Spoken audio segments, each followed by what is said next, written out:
Welcome back, 2024 Red Devils Talk. Happy New Year. And of course, me, Sasha, and your host. And we talk our first FA Cup game against Wigan at the DW Stadium, the preview. We'll talk about Sir Jim's meet and greet and potentially seeing Olise come to United in the summer transfer window. And will they be January business?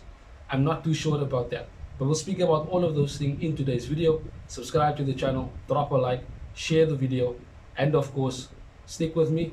And I appreciate your support. Let's get into it.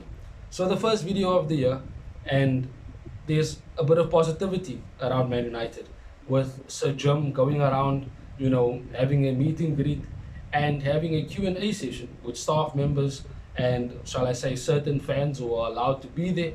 And there was a positive vibe that was seen at the club. A lot of people, according to reports, have given good responses with what Sir Jim and Sir Dave Brailsford done yesterday and today. And they met with Eric Ten Hag as well. They met with the players. Ten Hag in his press conference said that there was positive news with regards to him, Sir Jim and Sir Dave Brailsford in their discussions and their meetings that they had for hours. And as I said, the mood around the club is lifted. Now, whether Sir Jim comes in and does what he says he's going to do, and it was quoted via the reports as well, that he said that his investment will be focused not on the commercial side of Man United, but the sporting side, success and excellence on the pitch, getting Man United back to winning trophies again, and the standard that was here when Sir Alex was the manager. Now that sounds good, that sounds promising, but we need to see the proof in the pudding. This will only be seen over time. It won't be an overnight change. That being said, we won't also be seeing that much business in January because Sir Jim, Sir Dave Brailsford, and Jean-Claude Blanc, our CEO, and if Dan Ashworth and Paul Mitchell comes in as per reports, then the next 6 months is crucial before the next transfer window in the summer at the end of the season, because these are the types of moments that will take to assess the club, assess the players, and assess where we need to find gaps. What structures need to be put into place in order for Man United to start building a foundation for success. Now we know this can be done because Dan Ashworth has shown that he can be a top director of football. We've seen it at Newcastle, Crystal Palace done well while he was there, and of course when he was working with the FA, England itself created a very good structure for their national team and their younger age groups for the nation. You look at Paul Mitchell, you know exactly what he has done. He's recruiting the players that he's able to get, and at certain prices is very good. So these are promising things brought in by Sir Jim, and that can and might happen. But there will need to be changes on the pitch. And that is where Eric Ten Hag comes in. And we will need to see if he can work under the new structure. If the players that will be given to him and the players that will be seen by him, will it be given as a green light by the club to buy? And in this particular month alone, it's a transfer window. But we are looking at loan players because of FIFA fair play restrictions, because of this new transition with Sir Jim and them not wanting to just go out and spend money on any particular player just because they are available in January. The likes of Timo Werner is seen as us getting a loan with him from RP Leipzig. I'm not too sure if that's going to happen, but we've begun talks with him as per reports. There's also been Sekou Girassi. That's also been seen as an option for 17 million, which is his release clause. But I don't think we're going to be going for a player like that as well. And of course, Jean-Claude Todibo, which is at Nice, Sir Jim's other club that he owns, a centre-back that Ten Hag definitely wants at the club. Whether we get him in on loan, we'll have to wait and see. The month is still, a bit long. But more along the lines, we're trying to get the likes of Sancho out, who's close to agreeing a deal to be on loan to Dortmund. I couldn't care less what happens with Sancho. I just want him away from Man United because he doesn't deserve to play for the club and he has disrespected the club, the coach, the teammates, and the fans. So good riddance should his deal be done before this weekend or over the weekend. Now, quickly on Olise. It is reported that Sir Jim wants to have Michael Olise as his first transfer signing in the new transfer window at the end of the season. Now we know Olise is left-footed, is excellent on the right-hand side. He's Premier League proven, a bit of a tongue twister there. Premier League proven, and definitely will elevate our attack and can compete with the likes of Anthony and Ahmad, who we'll speak about in the preview in due time.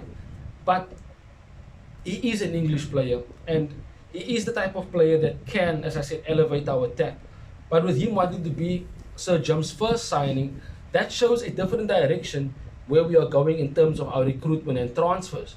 Players that are one, Premier League proven, and proven at a certain level in terms of football in Europe, etc.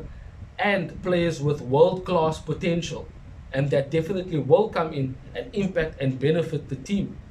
That foundation needs to be from behind the scenes already in order for us to reap the benefits on the pitch. Now, the likes of Paul Mitchell, Dan Ashworth can recruit these types of players. Dan Ashworth was the one who got Michael Olise at Crystal Palace. So there's a bit of a relationship there, and you can see exactly why Michael Olise is a target for us. But I would want him at the club. Most definitely, he is a very good player, and I would appreciate a player of his quality at Manchester United. But we'll speak about that when more news comes out later on in the season and when it does arrive. Now let's speak about Wigan, the FA Cup game that we have coming up on Monday at the DW Stadium. And if you remember, Valencia, Antonio came from there, and our games against Wigan have always been good games. Goals, at times end to end, but Wigan has always been a team that has given us a game, and we have always had good games against them. But this is an opportunity for Ten Hag to rotate. So, as a starting 11, it has been reported. Let's first speak about Onana, who has made himself available for this Wigan game. I myself would have started Bayern, but Ten Hag confirmed that he will be available for the game against Wigan. He's not confirming if he's going to be available for Spurs, but the report that has come out says that only after the game for Spurs will he be going to the AFCON, which is selfish in my opinion, because this FA Cup game against Wigan is a game Bayern should be playing in to one, try and stake a claim to be the number one, and of course to get game time. And thirdly, to have an opportunity to be more in tune with the players should he play against Spurs. But Onana, as with the Cameroon FA and Ten Hag in Man United, made himself available for the next two games, and according to Ten Hag, according to himself, he's our number one, so he probably will start. But I do feel that he's being selfish and is a bit insecure and shows a lack of confidence by not going to the AFCON immediately and giving the number two, if he believes that he's the number two, to Bayern. But he shows lack of confidence by wanting to keep his place and give Bayern no chance of getting a game for Man United. So it will be interesting to see who Ten Hag starts against Wigan in goal and against Spurs. The back four, I would have Luke Shaw starting. At left back, should he be fit enough to do so, I would start Luke Shaw. Evans and Varane, because Martinez and Casemiro is back in training, but I would not start Martinez. I would put him on the bench and then bring him on in the second half alongside Varane and have our number one centre-back partnership ready to go for Spurs. And of course, at right back, I would want to have Delo so that we can attack like we will on the side by Luke Shaw. And Delo is our better attacking right back, has been performing well. But Wan-Bissaka can definitely come in against Spurs for the likes of Heung-min Son, etc. because of his defensive qualities. In midfield, as I said, Casemiro is back, and this game provides Ten Hag with an opportunity to do a dress rehearsal for Spurs with a midfield of Casemiro, Mainu, and Bruno. That's the midfield that I feel will be the most beneficial for us for the rest of the season. Yes, Mason Mount will return, and he can definitely stake a claim alongside Casemiro, with Bruno as the number 10. But I would like to see Casemiro, Maino, and Bruno because it provides us with a very, very good midfield two that are able to be defensively sound, intercept, be in good positions, and protect that back four, but also is able to play the ball in between the lines, control the tempo, and we know the threat that Casemiro can be in the opposition box, but also a very good asset in the defense. We know what Mainu can do, and alongside a player like Casemiro, he can only flourish more. and they will give Bruno the absolute freedom to cause havoc up front. And that brings me with Garnacho on the left-hand side, because you'd probably see Rashford on the left-hand side and Garnacho on the right-hand side against Spurs with Højlund up front. We don't have any other striker. Maybe that's why we're going for Timo Werner or Guirassy, because Højlund is the only out-and-out striker that we have.